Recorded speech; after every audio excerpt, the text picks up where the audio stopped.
Hi, this is Scott Allen, and this module is everything you want to know about async controller actions in ASP.NET MVC 4. For this module, I'll be using ASP.NET MVC 4 in Visual Studio 2012 because we want to take advantage of async and await operators, which are new for the C# compiler, and they make writing asynchronous code extremely easy.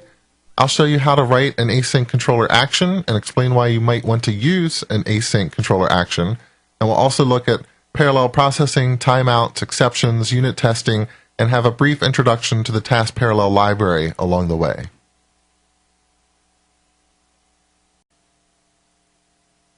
If you need to build a highly scalable web application, then one of your goals is to keep the threads in your server process as busy as possible. In an environment like ASP.NET, there are only a limited number of threads reserved for processing HTTP requests. And if these threads have to wait for a long input-output operation to complete, you end up with those threads sitting idle and doing no work. The classic example of this is a controller action that needs to call another web service, an I/O operation, to produce a result. A web service call that travels over the network, we often measure that in milliseconds, and if a web service call takes 250 milliseconds, then the processing thread has to sit idle for 250 milliseconds. If all the threads are tied up and idle, then any new HTTP requests that are arriving at the server, ASP.NET will queue them up and force them to wait for one of these request processing threads to free up. In previous versions of ASP.NET MVC, if you wanted to keep your threads busy, you needed to inherit from the async controller base class instead of the regular controller base class. Then you needed to split every action into two parts. The first part would kick off the long-running I/O operations like calling a web service by initiating asynchronous operations and providing callbacks for when the operation's completed. The second part of the action would be notified when all the async operations were complete, and then it could put together a result like a view result for the framework to consume. So here's the source code where the first part of the action, the index async, would instantiate some web service clients and kick them off asynchronously. It would provide callbacks so that when the calls return, it could take the results and put them in a view model, and then we communicate with the async manager in ASP.NET MVC 3 to tell it how many operations are outstanding and how many operations are complete, and when all the operations are complete, it will automatically call index completed and pass in whatever parameters we specified so that we could render a view. Fortunately, all that stuff is gone. With ASP.NET MVC 4, it's much easier to keep our request threads busy without introducing all of this artificial complexity. We can free our threads up from running long input-output operations, and I want to make clear what we're going to talk about in this module is asynchronous behavior on the server. What we're going to cover has nothing to do with AJAX or asynchronous calls on the client. The client has no idea what's happening on the server, and these asynchronous features have no visible impact on the client's request, except in some cases it might speed things up. So this module is all about keeping server threads busy, and to understand how easy it is in MVC4, we first need a little bit of background on two other topics, the task parallel library and the async and await keywords in C#. We'll start with the task parallel library. The task parallel library, the TPL, has been around in the .NET framework since version 4. The TPL is designed to make it easy for you to work with threads and asynchronous operations, so you can run work in parallel or asynchronously and not have to worry about partitioning work and scheduling threads and some of the other low-level details we've always had to worry about with threads in the past. Although the TPL is very good at a number of things like parallel processing, we're going to focus on using the library for asynchronous processing. On the web server, we're usually not as interested in parallel processing as we are in keeping request threads busy, which if you think about it is already a form of parallel processing because multiple HTTP requests can be executing in parallel. But to keep these server threads busy, we need to offload some input-output work, some I/O work, make it asynchronous so that we don't block the request processing threads and make them sit idle. We're going to do this using one of the features of the TPL, which is the task class. Think of a task as this, as a representation of work that needs completed by some point in the future. So it's a representation of work. You can encapsulate operations and asynchronous operations in a task and then make them execute synchronously or asynchronously or in parallel. You can combine tasks together combine tasks with a callback, manage state across tasks. You can do all sorts of wonderful things through an API that makes the complicated things easy. Let's take a look in Visual Studio. Here inside of Visual Studio, I want to demonstrate the capabilities of the task class using a simple console mode program. Inside of the main method, this console mode program is going to call into a slow operation. That slow operation is going to take at least 2 seconds to complete thanks to the thread.sleep call, and then it's going to return a 42. In between, it's also going to print out the managed thread ID that started the operation and the managed thread ID that is executing when that method finishes. Then back in the main method, after the slow operation is complete, we'll print out the numbers from 0 to 9, show the slow operation result, and finally print out a message that we're complete and also show that thread ID. If I run that program right now, it's probably not surprising that we first have to wait for that slow operation to complete, then we can print out our numbers, then we can show the result, and everything happens on the same thread. The managed thread ID is 1 the entire way through. So let's change this around to use a task, because perhaps we want the slow operation to execute in parallel while we're printing out these other numbers, and that represents other work that we have to do, other processing that has to take place. And so what I'll do is I'll use the task class to create a task out of the slow operation. And that's as easy as going to task.factory, telling it that it needs to start a new task. This task will return an integer, and the work that we want represented is this slow operation. So it's going to turn the work that needs to be completed to finish that method call into a task, and I'll change this from result to task. Then you might ask, how do we get the integer return value? That's as easy as saying task.result.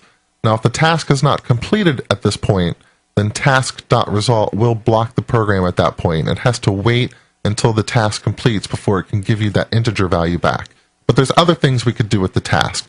So while our other computations are happening, we could also walk up to this task and see if it's canceled, if it's completed, if it's faulted. We could also tell the task to continue with some other action and make that into a task, so we can chain a series of these tasks together to get them all to operate serially. But for right now, we'll just leave it with task.result. That will block right here and give us the result. And if I run this now, what we should see is that we can start printing out numbers while the slow operation is working. The slow operation is on a different thread now than the thread that's executing inside of the main method.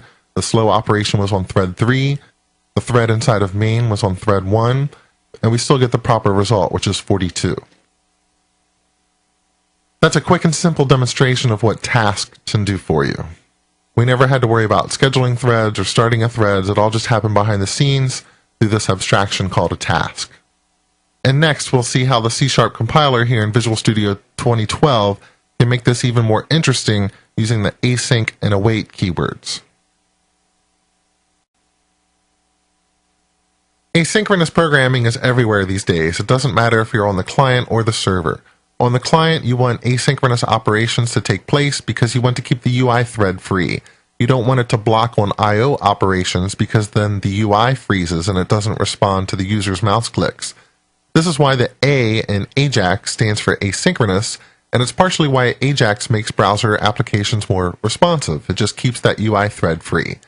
On the server, we also want async operations because that keeps the request processing threads free from blocking on I/O operations. It keeps them busy in executing and servicing network requests. There's such a demand for async programming these days that Microsoft introduced new keywords into the C# language to make async programming simple. The keywords are async and await. A method marked with the async operator is what we call an asynchronous method.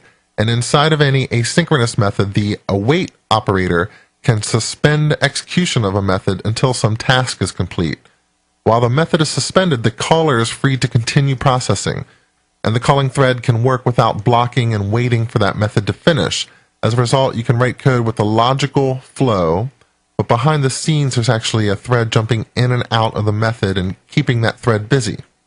Asynchronous methods always return a task or task of T. Ideally, you can also return void from an asynchronous method, but it's not usually recommended. because the task is there to represent the work that is outstanding that needs to be completed. And if you don't return a task, some frameworks can run into trouble because they don't know when your work is complete. So you typically want to return a task or task of T, and the method name itself should end with the word async. That's a clue to the caller that this is an asynchronous method. You'll find these async methods now all throughout the .NET Framework in 4.5. And inside an async method, you should see one or more of these await operators. Those are the points where the thread of execution can jump out of the method and continue working somewhere else. Now, the async operator doesn't mean that this method will execute on a different thread. It simply means that the current thread calling into the method doesn't have to block inside of that method. Async and await essentially provide cooperative multitasking for a thread so it can stay hot. Let's take a look in our console application. Inside of the console mode application, I'm going to change slow operation into an async method. And that's as easy as adding the async keyword, but I need to make a few other changes too. First of all, I should really return a task of int instead of just an int now. In fact, I have to return task or task of T or void. And I'm going to change the method name from slow operation to slow operation async to follow the conventions set forth by the .NET Framework. Now, the other different thing I'm going to do inside of here is I'm going to use the await keyword. And instead of doing a thread.sleep, which blocks the thread, I'm going to do an await task.delay for 2000 milliseconds. That still introduces a 2-second delay, but instead of blocking the thread, it creates a task that represents work that has to delay for 2 seconds, and we're going to await that. So imagine if this was a call to some other web service or some I/O operation, some other method that ends with async. I could await that async method, and that means the calling thread that calls into slow operation doesn't have to block at this point anymore like it did with the thread.sleep. Instead, it can await some task that represents a delay of 2 seconds. And since it's awaiting, the calling thread can jump out of the method at this point, continue processing somewhere else, and then that original thread, or maybe some other thread, when this delay task is finished, can jump back in here at this point and finish off the method and complete the work. Now that slow operation async is an async method, and the C# compiler is essentially going to generate a bunch of code behind the scenes that takes care of creating tasks and running a task and all that, I no longer need to do a start new on a task. Instead, I can just invoke slow operation. That will give me a task back, invoke slow operation async, and I can still get the result here.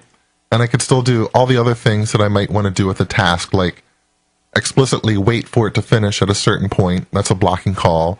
Or using is canceled, is complete, continue with. But we'll continue going with this pattern where we just kick off the async operation, do some other work like printing out some numbers, and then we're ready for the result. At this point, we'll block if need be so we can print out the result. And now if I run the application, it's going to be a little bit different than what we saw before. You can see that the slow operation started on thread 1, which is the same thread that started into the main method. So we didn't jump to a different thread just by calling slow operation async. It was the same thread that was in the main method, but when we got to that delay, it got to come back and print out its numbers, and it just so happens in this case, in this console mode application, a different thread with an ID of 4, finished that async method for us and printed out the message slow operation completed on thread 4. And this is why you can think of async await as a bit like cooperative multitasking. And in some environments, the thread that finishes that async method is going to be the same thread that started it. Most notably, if you're in an environment like WPF or Silverlight, where you have to perform certain tasks on a specific thread, like the UI thread, then you can use async and await with the UI thread and always have the UI thread start the task and end the task. But it can do other work in between while the long-running I/O operations are executing, like responding to events and keeping the UI refreshed and responsive. In ASP.NET, just like in this console mode application, you can see your code execute on different threads as it winds through these asynchronous methods, but that's not guaranteed. You can safely assume, though, if a request does jump threads, that the threads involved will always have the proper HTTP context for the request they are processing, and also the proper user identity and culture settings. Let's just go ahead and see how async and await work in MVC4.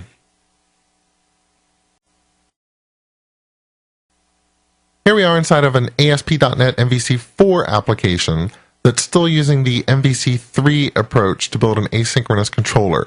So it derived from an asynchronous controller base class, and what I want to do is change this around to use the async await features that are in MVC4 and Visual Studio 2012 and see what an improvement it is. But before we do that, let's review what this home controller index method is essentially doing. It's calling two different web services, one to get the news, one to get the current weather, and both of those services are slow. They take around 2 seconds to complete a call to either one of those.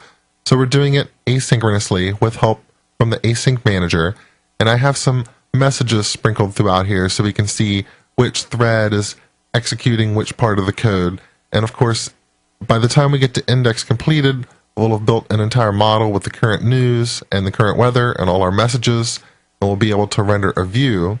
What it currently looks like is this. So there we can see the current news headline, current temperature. The total time to render was just over 2 seconds because those web service calls take 2 seconds to complete each, but we called them in parallel. So the elapsed time to render was just over 2,000 milliseconds.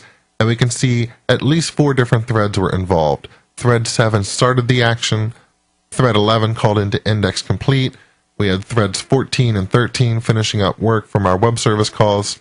And what I'd like to do, even before we get to async await, is now clean this up to get rid of all the MVC3 async stuff, because it's actually going to be easier to go back to what it would look like when it was not asynchronous and then add the async await keywords. That's how much they clean things up. So we'll instantiate the model, the news client, and the weather client. And I'd still like to add a message that says when we're starting the action.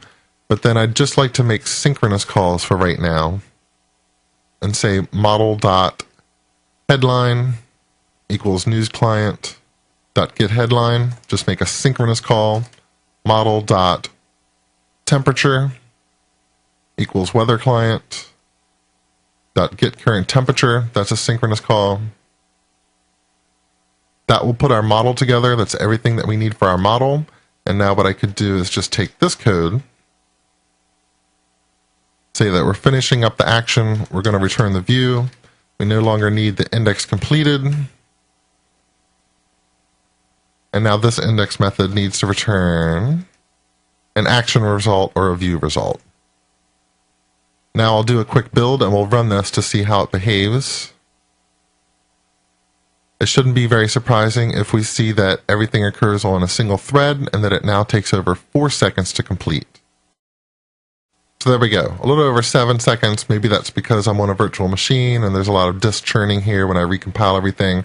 So I'll refresh it for just a second. But you can see that the action started on the same thread that it finished on. There we are with an elapsed time of just over 4 seconds.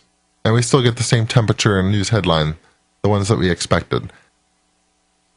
The important part to point out about this right now is that when a request thread comes in to start processing the index action, it is going to block and wait until we retrieve a headline. It is going to block and wait until we retrieve the current temperature. And that particular thread is not going to be able to do anything else while it's waiting for those web service calls to return. That's the first problem that we're going to solve with async and await.